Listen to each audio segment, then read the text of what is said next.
ये बात करते हैं हम आर्टिकल आपके 19 की।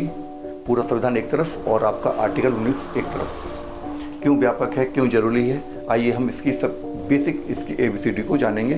तो इसके सबसे पहले हम जानते हैं कि इस आर्टिकल के तहत कौन सी स्वतंत्रताएं प्राप्त हैं। सबसे पहली स्वतंत्रता है आपकी कि वाक और अभिव्यक्ति की स्वतंत्रता। सेकंड है आपकी शांतिपूर्ण और बिना हथियारों के एकत्रित होने की स्वतंत्रता। अगली है आपकी संघ या यूनियन बनाने की स्वतंत्रता। अगला है आपका कि भारत के राज्य क्षेत्र में कहीं भी अबाध रूप से घूमने फिरने की स्वतंत्रता। अगला है कि भारत के किसी भी भाग में निवास करने या बस जाने की स्वतंत्रता। और अगला है आपका कि कोई भी पेशा, वृत्ति, व्यापार या कारोबार करने की स्वतंत्रता। एक तो यहाँ से जो स्वतंत्रता थी कि वो आपकी संपत्ति का अधिकार की स्वतंत्रता, उसे यहाँ से ख़त्म करके उसे अब जो है लीगल जो राइट बना दिया गया है, उसे 1978 में जो 44वें संविधान संशोधन के माध्यम से यहाँ से ख़त्म कर दिया गया। इस संविधान का आर्टिकल 19 भाग 3 के तहत आता है जो मौलिक अधिकारों से संबंधित है और यह केवल भारतीय नागरिकों को प्राप्त अधिकार है, विदेशियों को नहीं। तो क्या कहता है आपका आर्टिकल 19 का फर्स्ट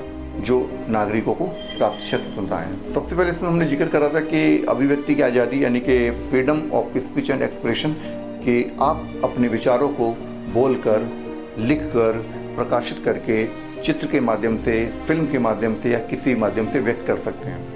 इसमें आपकी प्रेस की स्वतंत्रता, सोशल मीडिया पर पोस्ट और रचनात्मक कला आदि सब शामिल हो जाती है।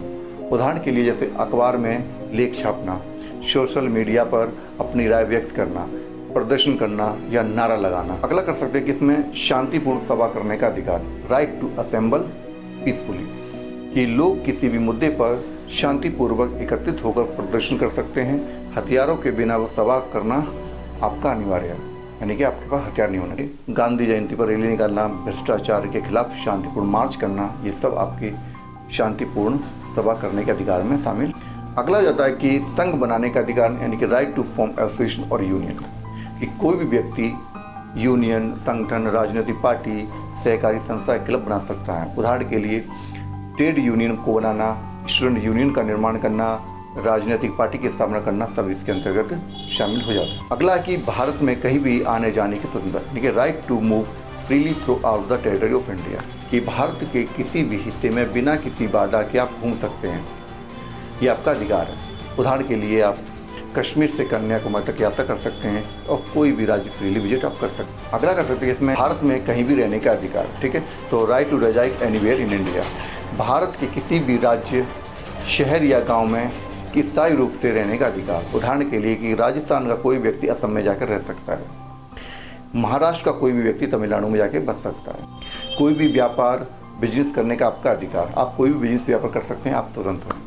और जो संपत्ति का अधिकार की स्वतंत्रता थी, राइट टू प्रॉपर्टी, ये अब मौलिक अधिकार नहीं रहा है। जैसे 44वें संविधान संशोधन अधिनियम 1978 के बाद यह अधिकार अनुच्छेद 300A में शिफ्ट कर दिया गया है और अब यह फंडामेंटल राइट की जगह लीगल राइट बन गया है, एक कानूनी अधिकार बन गया है। लेकिन इन अधिकारों के साथ में अधिकारों पर न्याय संगत या रीजनेबल प्रतिबंध लगा सकते हैं। किन आधारों पर सरकार प्रतिबंध लगा सकती है?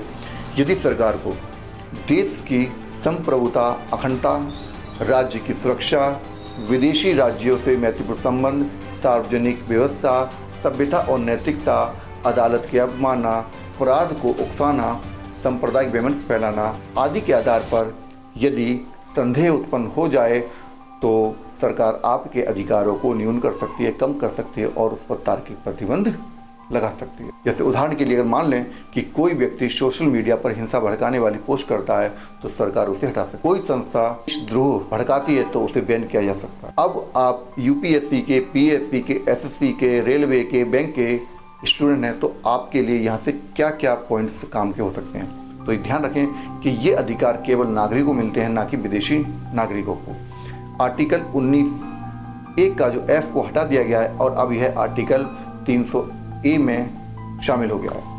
आर्टिकल 19 में दी गई स्वतंत्रताओं पर रीजनेबल रिस्ट्रिक्शंस की बात आर्टिकल 19(2) से लेकर 19(6) में की गई।